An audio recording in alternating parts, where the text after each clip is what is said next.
ಇನ್ನು ಗೊಂದಲ ಬಗೆಹರಿದಿದೆ. ನಾಳೆಯಿಂದ ಅಭಿವೃದ್ಧಿ ಕಡೆ ಗಮನ ಕೊಡ್ತೀವಿ ಅಂತ ಪಕ್ಷ ಸಂಘಟನೆ ಬಗ್ಗೆ ಗಮನ ಹರಿಸೋದು ನಮ್ಮ ಕೆಲಸ ಅಂತ ಹೇಳಿದ್ದಾರೆ ಬೆಳಗಾವಿಯಲ್ಲಿ ಸಚಿವ ಸತೀಶ್ ಜಾರಕಿಹೊಳಿ. ಗೊಂದಲ ಬಗೆಹರಿದಿದೆ, ಪಕ್ಷದ ಸಂಘಟನೆ ಬಗ್ಗೆ ಗಮನ ಹರಿಸೋದು ನಮ್ಮ ಮುಂದಿನ ಕೆಲಸ.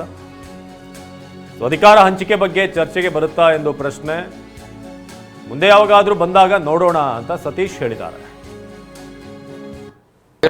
ಅದನ್ನೇ ಮಾಡಿದಾರೆ ಅಷ್ಟೇ, ಹೊಸದೇನಿಲ್ಲ. ನಾವು ಹೇಳಿದ್ದನ್ನು ಅವ್ರು ಹೇಳಿದ್ದಾರೆ.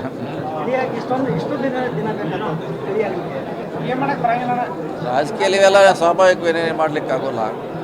ಸೊ ಕೊನೆಗೆ ಇತ್ಯರ್ಥ ಆಗಿದೆ, ಅದೇ ಒಳ್ಳೆ ಸಮಾಧಾನ.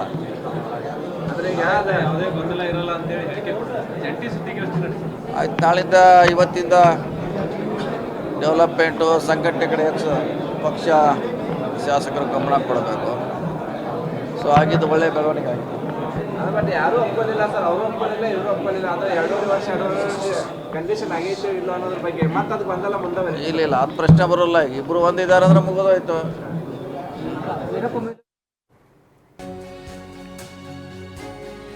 ಇನ್ನು ಕುಟುಂಬದ ಜೊತೆ ಮಂಡ್ಯಗೆ ತೆರಳಿದ್ದಾರೆ ಡಿಸಿಎಂ ಡಿಕೆ.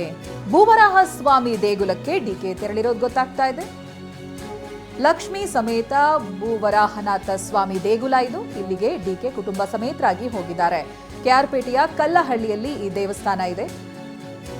ಕುಟುಂಬದ ಜೊತೆಯಾಗಿ ಡಿಸಿಎಂ ಡಿಕೆ ದೇವರ ದರ್ಶನಕ್ಕೆ ತೆರಳಿದ್ದಾರೆ. ಹೇಳಿ ಕೇಳಿ ಇತ್ತೀಚೆಗೆ ಟೆಂಪಲ್ ರನ್ ತುಂಬಾನೇ ಮಾಡ್ತಾ ಇದ್ದಾರೆ. ಮನೆಗಳಲ್ಲೂ ಕೂಡ ಪೂಜೆ ನಡೀತಾ ಇತ್ತು. ಇದೀಗ ಮತ್ತೊಮ್ಮೆ ವರಾಹ ದೇವಿ ದೇವಸ್ಥಾನಕ್ಕೆ ತೆರಳಿದ್ದಾರೆ.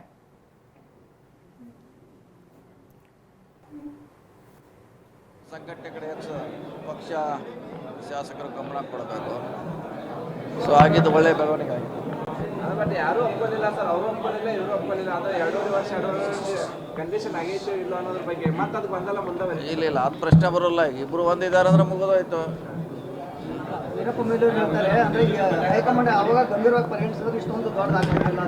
ಇಲ್ಲ ಆಯಿತು, ಅವಾಗ ಕೃತಿ ಈಗಾರ ಆಗಿದೆ. ಸೊ ಮುಗಿದಿದೆ ಅನ್ನೋ ಒಂದು ಸಮಾಧಾನ ಅಷ್ಟೇ. ಮುಗಿತಾ ಅಂತ ಎಲ್ಲರೂ ನಮ್ಮ ಭಾವನೆ. ಯಾಕಂದರೆ ಅವರೇ ಇಬ್ಬರು ನಾಯಕರು ಒಟ್ಟಾಗಿ ಹೇಳಿದ್ಮ್ಯಾಗ ಮುಗಿಲೇಬೇಕಂತ ನಮ್ಮ ಸದ್ಯ ಬರಲೇ. ಮುಂದೆ ಯಾವಾಗ ಬಂದ್ರೆ ನೋಡೋಣ. ಈಗಂತೂ ಪೂರ್ಣ ಹೇಳಿದ್ದಾರೆ, ಅಷ್ಟಕ್ಕೆ ಸ್ವಾಗತ ಮಾಡೋಣ.